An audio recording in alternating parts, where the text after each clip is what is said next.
साल 1999 की बात है। 20वीं सदी खत्म होने को थी और टाइम मैगजीन को एक चेहरे की तलाश थी। सदी का सबसे प्रभावशाली चेहरा। उन्हें एक व्यक्ति को चुनकर उसे पर्सन ऑफ द सेंचुरी का खिताब देना था। उनके सामने कई बड़े बड़े चेहरे घूम रहे थे। कलाकार, व्यापारी, निर्माता और क्रांतिकारी नेता। वो लोग जिन्होंने इतिहास में गहरी छाप छोड़ी। लेकिन इनमें से किसी को भी नहीं चुना गया। टाइम मैगजीन ने एक साइंटिस्ट को पर्सन ऑफ द सेंचुरी घोषित कर दिया। टाइम के संपादकों का कहना था कि 20वीं सदी को साइंस एंड टेक्नोलॉजी के लिए सबसे ज़्यादा याद रखा जाएगा, और अगर साइंस का कोई पोस्टर बॉय है तो वो एल्बर्ट आइंस्टाइन है। आइंस्टाइन का काम भविष्य के कई वैज्ञानिकों के लिए आधार बना। आइंस्टाइन की थ्योरी से कई बड़े सवाल निकले जो उनकी मृत्यु के बाद भी पहेली बने रहे, और कई बातें आज 100 साल बाद भी सही साबित हो रही हैं। लेकिन इसका मतलब ये नहीं है कि आइंस्टाइन हर बार ही सही थे। कई मौक़ों पर वो गलत पाले में खड़े दिखाई दिए। उन्होंने कई ऐसी बातें कही जो आगे जाकर गलत साबित हुई। इन गलतियों की फहरिस्त में शायद सबसे ऊपर होंगे क्वांटम थ्योरी को लेकर किए गए उनके दावे। फिजिक्स का नया ताज़ा रूप क्वांटम मैकेनिक्स आज के दौर में अपनी जगह बना रहा है। इसी सिलसिले में एक ऐतिहासिक पड़ाव साल 2022 का फिजिक्स नोबेल प्राइज भी है, जो क्वांटम एंटेंगलमेंट से जुड़े प्रयोगों के लिए 3 वैज्ञानिकों को मिला है। ये 100 साल से ज़्यादा पुरानी कहानी है जो अभी तक चल रही है, और टिप्पणीकारों की माने तो कहानी अभी शुरू हुई है। इस कहानी के तार एल्बर्ट आइंस्टाइन से जुड़े हुए हैं। इस वीडियो में हम समझेंगे कि क्वांटम मैकेनिक्स और क्वांटम एंटेंगलमेंट का रहस्य क्या है, इनका एल्बर्ट आइंस्टाइन से क्या कनेक्शन है, और 2022 का फिजिक्स नोबेल प्राइज क्यों ऐतिहासिक रूप से बहुत महत्वपूर्ण है।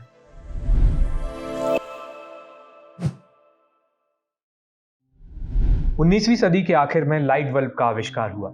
इस आविष्कार ने वैज्ञानिकों को लाइट यानी प्रकाश को नए सिरे से समझने पर मजबूर कर दिया। एक जर्मन वैज्ञानिक ने लाइट के बारे में कुछ चौंकाने वाले खुलासे किए। इस वैज्ञानिक का नाम है मैक्स प्लैंक। इन्होंने लाइट के कुछ ऐसे गुण सामने रखे जिसे उस समय की साइंस से नहीं समझा जा सकता था। फिर इस खोज के कुछ साल बाद लाइट की एक नई थ्योरी सामने आती है। इसे पेश करने वाला 26 साल का लड़का विज्ञान के जगत का उभरता हुआ सितारा था। इस लड़के का नाम है एल्बर्ट आइंस्टाइन। आइंस्टाइन ने लाइट की जो खासियत सामने रखी उसे आगे चलकर फोटो इलेक्ट्रिक इफेक्ट के नाम से जाना गया। इस फोटो इलेक्ट्रिक इफेक्ट की तर्ज पर कई आधुनिक आविष्कार हुए, लेकिन इस खोज ने लाइट को लेकर एक बुनियादी बहस नए सिरे से शुरू कर दी। दरअसल 20वीं सदी की शुरुआत तक ये समझा जाता था कि लाइट का बुनियादी नेचर एक वेव की तरह है। Light is a wave. जैसे तालाब में पानी की तरंगें उत्पन्न होती हैं, उसी तरह अंतरिक्ष में लाइट की वेव्स ट्रैवल करती हैं। ये बात कई पुख्ता एक्सपेरिमेंट्स के दम पर कई बार साबित की गई थी, जिनमें से सबसे मौलिक और चर्चित रहा यंग्स डबल स्लिट एक्सपेरिमेंट। लेकिन आइंस्टाइन की थ्योरी ने इस दावे को चुनौती दी। उन्होंने कहा कि लाइट यानी प्रकाश बुनियादी तौर पर पार्टिकल्स के जैसा भी है। आइंस्टाइन ने लाइट के कुछ बेसिक प्रॉपर्टीज को नए सिरे से खंगाला। उन्हीं में से एक था फोटो इलेक्ट्रिक इफेक्ट। इसे समझना तभी मुमकिन है जब लाइट का बेसिक नेचर पार्टिकल्स यानी कणों की तरह माना जाए। रोशनी के इन बुनियादी पार्टिकल्स को फोटॉन्स के नाम से जाना गया। आइंस्टाइन की थ्योरी के चलते पहली बार ये बात दुनिया के सामने आई कि लाइट का बुनियादी नेचर वेव्स की तरह भी है और पार्टिकल्स की तरह भी है, और इसी काम के लिए एल्बर्ट आइंस्टाइन को 1921 का फिजिक्स नोबेल प्राइज दिया गया। शायद आइंस्टाइन को इस बात का अंदाजा नहीं था कि वो इतिहास की एक बड़ी बहस को जन्म देने जा रहे हैं। ये बहस रियलिटी को सूक्ष्म स्तर पर समझने को लेकर थी। सबसे बड़ा सवाल ये था कि बहुत छोटे लेवल पर हमारे आसपास की दुनिया असल में कैसे काम करती है। अगले कुछ सालों में वैज्ञानिकों ने परमाणुओं के भीतर झांकने की कोशिश की। एटम्स के अंदर छुपे सब एटॉमिक पार्टिकल्स से जुड़े कई प्रयोग किए गए, और इनसे सामने आया कि सूक्ष्म स्तर पर यह दुनिया हमारी समझ से परे है, और सभी परमाणुओं के भीतर सब एटॉमिक पार्टिकल्स अजीब सा व्यवहार करते हैं जिसे समझा नहीं जा सकता। फिजिक्स में बहुत छोटे स्तर को, मतलब बहुत ही जो छोटा लेवल होता है, उसको क्वांटम लेवल कहा जाता है, और इस क्वांटम लेवल पर देखने पर दुनिया का स्वभाव तब के वैज्ञानिकों की समझ से परे था। इसके चलते फिजिक्स में एक नई धारा का जन्म हुआ जिसे क्वांटम मैकेनिक्स के नाम से जाना जाता है। आइंस्टाइन को 1921 में नोबेल प्राइज मिला, और तीसरे दशक के मध्य तक वो एक नामी और चर्चित वैज्ञानिक हो चुके थे, सीनियर भी हो गए थे। उनकी तुलना में कुछ नौजवान साइंटिस्ट क्वांटम मैकेनिक्स का अलम लिए आगे बढ़ रहे थे। क्वांटम मैकेनिक्स उस समय की सारी वैज्ञानिक समझ को धता बताते हुए दुनिया के देखने का एक नया नजरिया पेश करने लगी, और इस नजरिए से बड़े बड़े नामी वैज्ञानिक असहजता के भाव से भर गए। इन बड़े वैज्ञानिकों में एल्बर्ट आइंस्टाइन का नाम भी है। आइंस्टाइन ने क्वांटम मैकेनिक्स को अधूरी और कच्ची थ्योरी बताते हुए पल्ला झाड़ लिया। उन्होंने ऐसा क्यों किया, ये समझने के लिए अपन को क्वांटम की कुछ बेसिक बातें देखनी होंगी कि वो क्या है। हम में से अधिकतर लोगों की जो मौजूदा समझ है दुनिया को लेकर, जो वैज्ञानिक समझ है, वो निश्चितता पर आधारित है, सर्टेनिटी। हम ये बात एक श्योरिटी से कह सकते हैं कि एक क्रिकेट बॉल को हिट किया जाएगा तो वो कब और कहाँ जाकर गिरेगी। ये जांचने के लिए क्रिकेट मैच में कई इंस्ट्रूमेंट्स लगे होते हैं जो फिजिक्स के कुछ बेसिक कॉन्सेप्ट पर काम करते हैं। न्यूटन ने बताया था कि प्रकृति में कुछ अदृश्य शक्तियां हैं, कुछ इनविजिबल फोर्सेस हैं, और उनसे जुड़े बुनियादी सिद्धांत हैं जो दुनिया में हर चीज के ऊपर समान रूप से लागू होते हैं। क्रिकेट की बॉल, पेड़ पर लगा सेब, या पृथ्वी की परिक्रमा कर रहा चंद्रमा, ये सब इन बुनियादी प्राकृतिक बलों और अपने गुणधर्मों से बंधे हुए हैं। अगर हमें ये सभी नेचुरल फोर्सेस और इन चीज़ों की मौजूदा स्थिति मालूम हो तो भविष्य पता किया जा सकता है कि अगले पल कोई चीज़ कहाँ होगी और उसकी स्पीड वगैरह क्या होगी। अब देखेंगे कि फिजिक्स के इस व्यू पॉइंट में, इस रवैये में एक निश्चितता का भाव छुपा हुआ है, एक श्योरिटी है चीज़ों को लेकर कि हमने बॉल को जहाँ देखा और अपने उपकरणों ने उसकी जो स्पीड नापी तो वो बॉल पक्का उसी जगह और उसी स्पीड पर है। और ये निश्चितता का भाव जायज़ भी है क्योंकि इसकी बदौलत हम सटीक अनुमान लगा पाते हैं और बढ़िया से चीज़ों को गाइड और कंट्रोल कर पाते हैं। इसी समझ की बदौलत पृथ्वी की सतह से सैकड़ों किलोमीटर ऊपर हजारों सैटेलाइट्स परिक्रमा कर रही हैं। इसी फिजिक्स के सहारे हम दूसरे ग्रहों और उपग्रहों पर जाकर वहां से सही सलामत वापस लौट सकते हैं। छोटे से छोटा आर्टिफिशियल मैकेनिज्म और बड़ी से बड़ी टेक्नोलॉजी इसी निश्चितता भरी फिजिक्स के चलते मुमकिन हो पाई है।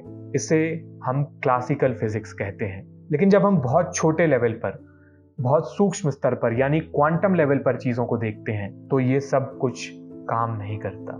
सारी निश्चितता धरी रह जाती है और इसके आधार पर जो हमारी फिजिक्स और उसका मैथमेटिकल फ्रेमवर्क खड़ा हुआ है वो सब शून्य पड़ जाता है। 20वीं सदी में कुछ वैज्ञानिकों को समझ में आया कि इस छोटे क्वांटम लेवल पर हमें चीजों का नेचर समझना है तो अनिश्चितता को भी हिसाब में लेना पड़ेगा, अनसर्टेनिटी। इस अनिश्चितता को अकाउंट में लेते हुए एक अलग मैथमेटिक्स तैयार हुई। ये क्वांटम मैकेनिक्स की मैथमेटिक्स थी और यहाँ से एक बिल्कुल निराले विषय का जो उदय हुआ। ये विषय हमें क्वांटम लेवल पर चीजों का मैकेनिज्म समझने में मदद करता है। साइंस की इसी धारा को क्वांटम मैकेनिक्स कहा जाता है जो मॉडर्न फिजिक्स के अंतर्गत पढ़ाई जाती है। क्वांटम ऐसी अजीब सी पढ़ाई है जो साधारण समझ से परे है। इसे लेकर लोग अक्सर कहते हैं डजंट मेक सेंस। ऐसा इसलिए है क्योंकि हम अपने जीवन में ऐसी चीजें होते नहीं देखते हैं जैसी क्वांटम में नजर आती हैं। हमारी जो भाषा है उसकी भी एक सीमा है। मैं आपको वही चीजें बता सकता हूँ, वही चीजें कम्युनिकेट कर सकता हूँ जो हम आसपास एक्सपीरियंस करते हैं, जबकि क्वांटम लेवल पर दुनिया का जो नेचर है वो हमारे अनुभव के दायरे से बाहर है। लेकिन पुरखे बता गए हैं, mathematics is the language of nature. दुनिया का नेचर समझना है बुनियादी तौर पर तो गणित की शरण में जाना होगा। प्रकृति से संवाद करने के लिए ही गणित बनाई गई है, इसलिए आपको कायदे से क्वांटम मैकेनिक्स समझनी है तो उसके पीछे छुपी कॉम्प्लेक्स मैथमेटिक्स को समझना होगा। ये क्वांटम थ्योरी ना पूरी तरह कॉम्प्लेक्स मैथमेटिक्स पर आधारित है। गणित के जटिल फॉर्मूले और इक्वेशंस हैं, इसलिए अपन उधर नहीं जाएंगे, आप टेंशन मत लीजिए। अपन एक बेसिक से फिलोसफिकल लेवल पे इसको समझने की कोशिश करेंगे। फिलहाल ना हम कुछ एनालॉजीज यानी उपमाओं की मदद ले सकते हैं। प्रोफेसर जिम अल खलीली कहते हैं, एनालॉजीज आर ऑलवेज इम्परफेक्ट। उपमाएं हमेशा अधूरी होती हैं, लेकिन हमारे पास कोई और विकल्प भी नहीं है, इसलिए हम सिक्के की मदद से एक क्वांटम वर्ल्ड में दाखिल होंगे। अब अपन वो वाली दुनिया में नहीं है, अब अपन क्वांटम दुनिया में आ गए हैं, इसलिए मैंने कपड़े भी अलग पहन लिए हैं। क्वांटम दुनिया मतलब बहुत छोटे स्तर की दुनिया, बहुत छोटे लेवल पे जो दुनिया एग्जिस्ट करती है उसमें अपन एंटर कर गए हैं। और ये सिक्का नहीं है, ये 10 रुपये का सिक्का नहीं है, ये एक सब एटॉमिक पार्टिकल है, एक इलेक्ट्रॉन है जो परमाणुओं के भीतर पाया जाता है। तो अपने क्लासिकल वाले नज़रिए से अपन देखें तो इसकी प्रॉपर्टीज़ को हम लोग कैसे देखेंगे? या तो ये सिक्का चित हो सकता है या फिर पट हो सकता है। ये हमारा क्लासिकल नज़रिया चीज़ों को देखने का। ब्लैक एंड वाइट में हम लोग देखते हैं, या तो ये या तो वो, या तो है या तो नहीं है ना। लेकिन क्वांटम जगत में क्या होता है कि क्वांटम जगत में ये सिक्का चित और पट नहीं होता है, ये सिक्का हमेशा घूमता रहता है। अब घूमता हुआ सिक्का ना तो चित होता है ना वो पट होता है, ये एक मिक्स्ड स्टेट में होता है चित और पट की। कब तक? तब तक जब तक इसे कोई ऑब्ज़र्व नहीं कर रहा है, और जब इसे ऑब्ज़र्व किया जाता है तब ये किसी एक अवस्था में खुद को प्रकट करता है। अभी हमने रैंडमली इसको ऑब्ज़र्व किया है, एक पॉइंट पर रैंडमली रुक गया तो ये चित आ गया। अभी अपन हो सकता है किसी और तरीके से घूम रहा होता, अपन नहीं देख रहे हैं, और फिर इसको देखा तो ये फिर से चित आ गया, क्या नहीं इस बार पट आया है ये, है ना। तो रैंडमली हो रही हैं चीज़ें, कुछ भी हो सकता है। तो इस तरीके से सब एटॉमिक लेवल पे भी इलेक्ट्रॉन की प्रॉपर्टीज़ होती हैं। उसका स्पिन होता है, या तो और स्पिन का डायरेक्शन होता है, या तो अप होगा या डाउन होगा, ऐसे होता है। फोटोन अगर ये है तो फोटोन का पोलराइजेशन होता है, या तो लेफ्ट होगा या राइट होगा। ये गुणधर्म होते हैं, प्रॉपर्टीज़ होती हैं। जैसे इस सिक्के की दो प्रॉपर्टीज़ हैं, या तो ये चित होगा या पट होगा, उसी तरीके से पोलराइजेशन, फोटोन का या इलेक्ट्रॉन का स्पिन, ये भी प्रॉपर्टीज़ होती हैं, और इनके भी कुछ निश्चित ही डायरेक्शंस होते हैं हमारे क्लासिकल नज़रिए से। बट एक्चुअली क्वांटम लेवल पे ये प्रॉपर्टीज़ एक मिक्स्ड स्टेट में एग्जिस्ट करती हैं, और ये सिक्का हमेशा घूमता रहता है, अगर हमें सिक्के के उदाहरण से समझना है तो। मैथ्स में ना इसी चीज़ को वेव फंक्शन की तरह बताया जाता है। क्वांटम की जो मैथमेटिक्स होती है उसमें इसी मिक्स्ड स्टेट को बोलते हैं कि ये वेव फंक्शन में एग्जिस्ट करता है, और ऑब्जर्वेशन लेने पर ये वेव फंक्शन कोलैप्स हो जाता है, मतलब किसी एक अवस्था में खुद को प्रकट कर देता है। तो उसकी पूरी अपनी मैथ्स है, और उसमें आप एक फैक्टर हमेशा देखेंगे जो ऑब्जर्वर के ऊपर डिपेंड करता है, कि मैं रैंडमली कभी भी ऑब्जर्व कर सकता हूँ। तो ये एक तरीके से मेरा भी एक ऑब्जर्वर का भी एक फैक्टर है कि जो इसकी एग्जिस्टेंस को इन्फ्लुएंस करेगा। मतलब ये किस अवस्था में दिख रहा है, ये इस बात पर भी निर्भर करता है कि ऑब्जर्वर इसको कब देखने का डिसाइड कर रहा है ना। तो ये रैंडमनेस वाला जो फैक्टर है क्वांटम मैकेनिक्स का, ये थोड़ा सा अनईजी लगता है कुछ लोगों को। जायज़ सी बात है, लग सकता है। इसलिए इसके इस फैक्टर से ये कहा जाता है कि हर पल हम यानी ऑब्जर्वर अपनी दुनिया बना रहे होते हैं, और मतलब रियलिटी कुछ होती नहीं है, वो एक मिक्स्ड स्टेट में होती है, और हम यानी ऑब्जर्वर उसे कोलैप्स कर देते हैं और वो हमारे सामने प्रकट होती है। मतलब बकैती का लेवल खींचना हो यहाँ पे तो ये कहा जा सकता है कि संसार कुछ है नहीं, उसे हम रचते हैं। आप कहेंगे फिर ऐसे तो कुछ भी पता नहीं किया जा सकता, अगर सब कुछ इतना रैंडमली हो रहा है तो फिर क्या पता चलेगा। आपकी बात आधी सही है, चीज़ों को 100% सर्टेनिटी के साथ पता नहीं किया जा सकता, क्वांटम मैकेनिक्स ये कहती है, लेकिन उनकी संभावना या प्रायिकता पता की जा सकती है, प्रोबेबिलिटी पता की जा सकती है, किसी चीज़ के कहीं किसी अवस्था में होने की प्रोबेबिलिटी, और इसकी अपनी गणित है, मैथमेटिकल मॉडल्स है। कमाल की बात यह है कि इस प्रोबेबिलिस्टिक मैथमेटिकल मॉडल से हमें और बेहतर सटीक रिजल्ट्स मिलते हैं। क्वांटम मैकेनिक्स नियतिवाद, डिटर्मिनिज्म के दृष्टिकोण को त्याग कर दुनिया के प्रति अनियमितताओं यानी रैंडमनेस भरा नजरिया रखती है। ये थ्योरी निश्चितता यानी सर्टेनिटी को ताक पर रखकर प्रायिकताओं यानी प्रोबेबिलिटीज को जानने का जतन करती है, और इस अप्रोच से सूक्ष्म स्तर पर दुनिया की बेहतर और सटीक समझ सामने रखती है। ये तो अच्छी बात है, सटीक रिजल्ट्स मिल रहे हैं तो हमारे काम की है थ्योरी भाई, लेकिन ना इससे कुछ बड़े फिलोसफिकल टाइप के सवाल भी पैदा होते हैं। जैसे कि एक सवाल ये है कि क्या किसी चीज़ का अस्तित्व तभी है जब उसे देखा जा रहा है? Does colour not exist until I see it? अगर जंगल में पत्ता गिरा और किसी ने नहीं देखा तो क्या पत्ता नहीं गिरा? क्वांटम मैकेनिक्स इन सवालों के जवाब में कहती है, वी डोंट नो। हम 100% सर्टेनिटी के साथ नहीं कह सकते। हम प्रायिकता पता कर सकते हैं, अच्छे तरीके से बढ़िया से प्रोबेबिलिटी पता की जा सकती है, कोई चीज़ कहाँ कैसी किस अवस्था में होगी इसकी हम प्रोबेबिलिटी बता देंगे यार तुमको, लेकिन यार श्योर होके हम नहीं बता सकते तुमको। उसके लिए ऑब्जर्व करना होगा या मेजरमेंट लेना होगा, and wave function collapses on observation. किसी चीज़ को देखे जाने पर उसकी मिश्रित अवस्था के बवंडर में से एक संभावना हमारे सामने निकलकर प्रकट होती है। अब कोई भी नॉर्मल इंसान करेगा क्या आप सीधे सीधे बात करो ना, घुमा घुमा के क्या कह रहे हो।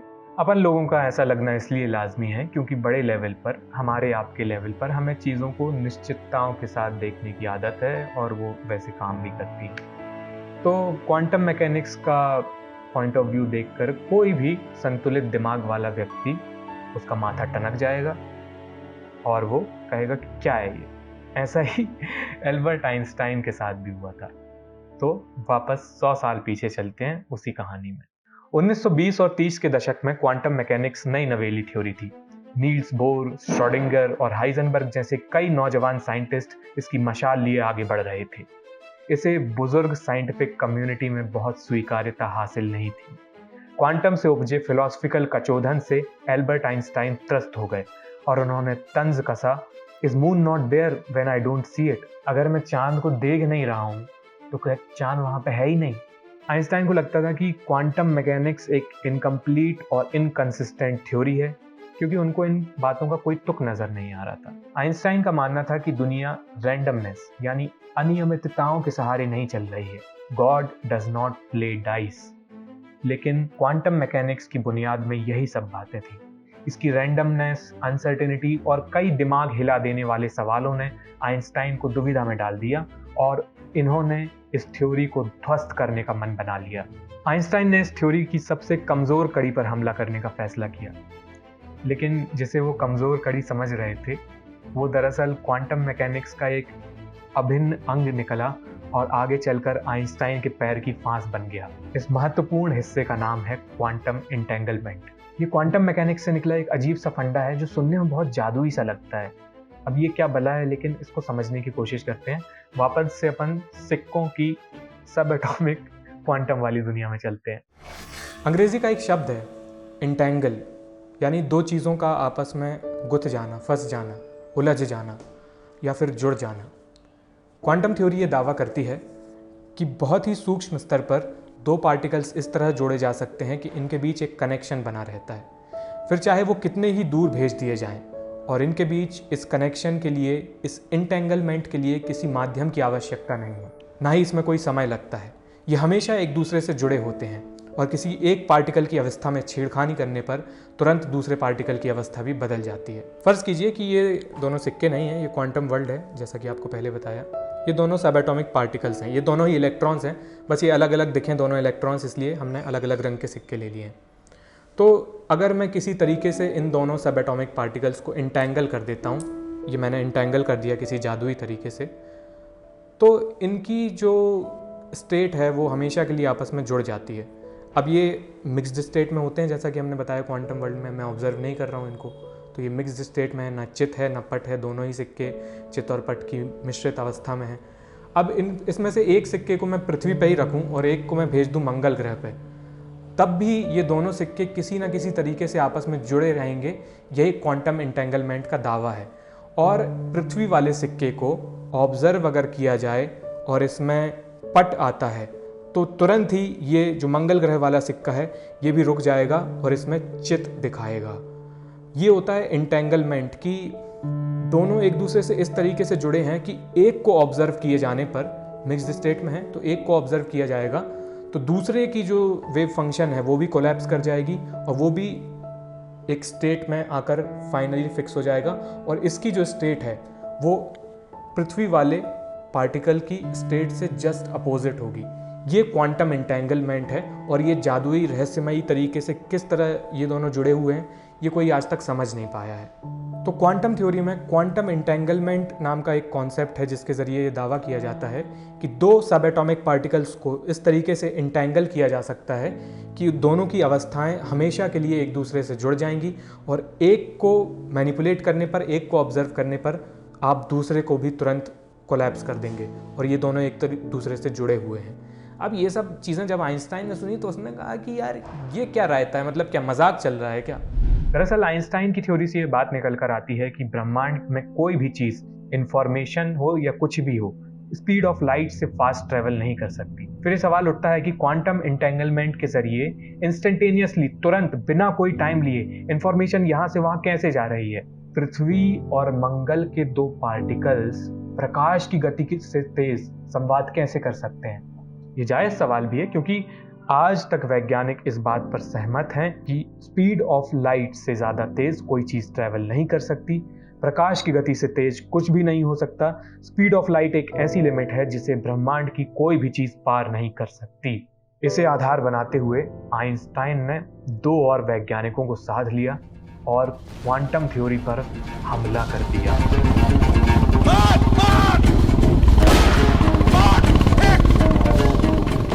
1930 के दशक में ये तीनों मिलकर एक पेपर प्रकाशित करते हैं जो आगे चलकर EPR पैराडॉक्स के नाम से मशहूर हुआ। इन्होंने दावा किया कि मौजूदा क्वांटम थ्योरी फिजिक्स के बुनियादी सिद्धांतों को ब्रेक करती है, जो कि मुमकिन नहीं है। इसलिए ये एक इनकम्प्लीट और इनकंसिस्टेंट थ्योरी है, यानी ये दुनिया को लेकर एक अधूरी समझ है। क्वांटम एंटेंगलमेंट को आइंस्टाइन ने spooky action at a distance कहा। दरअसल आइंस्टाइन ना CID के ACP बन गए थे। आइंस्टाइन ने हिडन वेरिएबल्स का जिक्र किया। उनका मानना था कि कुछ ऐसी चीजें हैं जो अभी हमें पता नहीं है, अभी दिख नहीं रही हैं। प्रकृति तो सर्टेनिटी और डिटर्मिनिज्म के साथ ही चलती है, निश्चितता और नियतिवाद।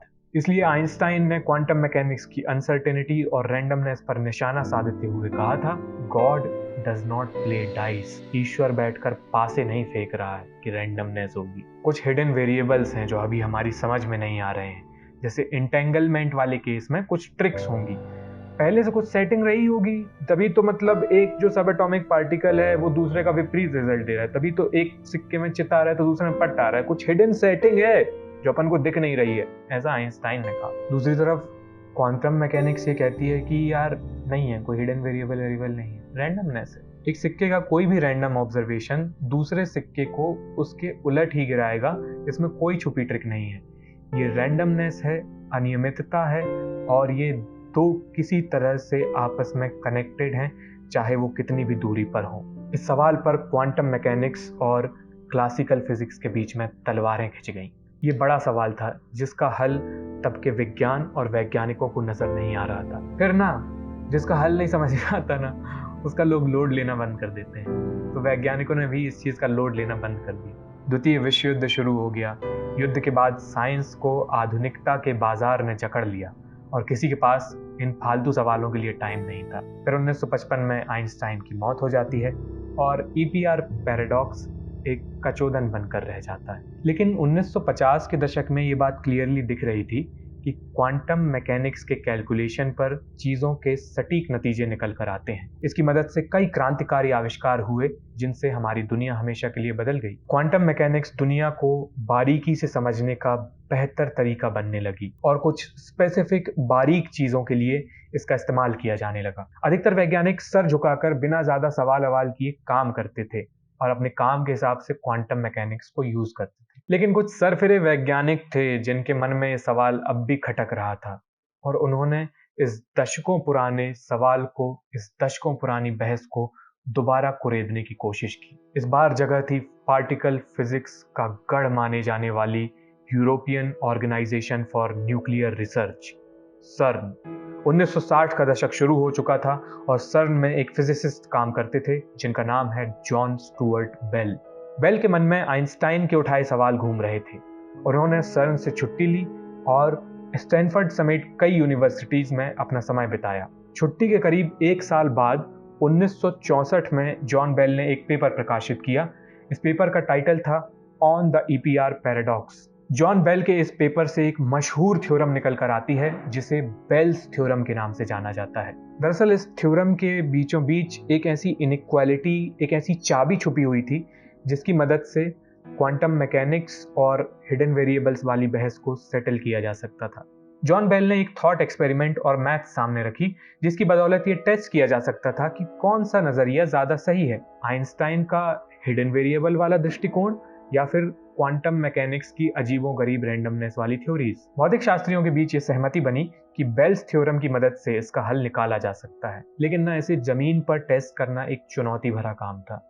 तब इससे जुड़े कोई टेक्नोलॉजी नहीं थी जिससे ये प्रयोग किए जा सके। कई नामी वैज्ञानिक क्वांटम थ्योरी से जुड़े एक्सपेरिमेंट करने से हिचकिचाते थे, दूसरों को डिस्करेज करते थे। इसको ना बेवकूफ़ी भरा आइडिया माना जाता था कि क्या क्वांटम को एक्सपेरिमेंट कौन करता है, क्वांटम तो थ्योरी है, मतलब ऐसे बेवकूफ़ी भरा आइडिया माना जाता था। एकदम ऐसी समझ थी कि जो भी क्वांटम मैकेनिक्स को लेकर प्रयोग कर रहा है, एक्सपेरिमेंट कर रहा है, वो अपना टाइम खराब कर रहा है, अपना करियर बर्बाद कर रहा है। लेकिन दुनिया में कुछ बदलना है तो कुछ लोगों को अपना करियर बर्बाद करने का रिस्क लेना पड़ता है। California institute of technology Caltech में एक भौतिक शास्त्री अपना करियर खराब करने पर आमदा था। इस फिजिसिस्ट का नाम है जॉन क्लॉजर। जॉन क्लॉजर एक ऐसा एक्सपेरिमेंट तैयार कर रहे थे जिससे बेल्स थ्योरम को असल में जमीन पर लैब में टेस्ट किया जा सके।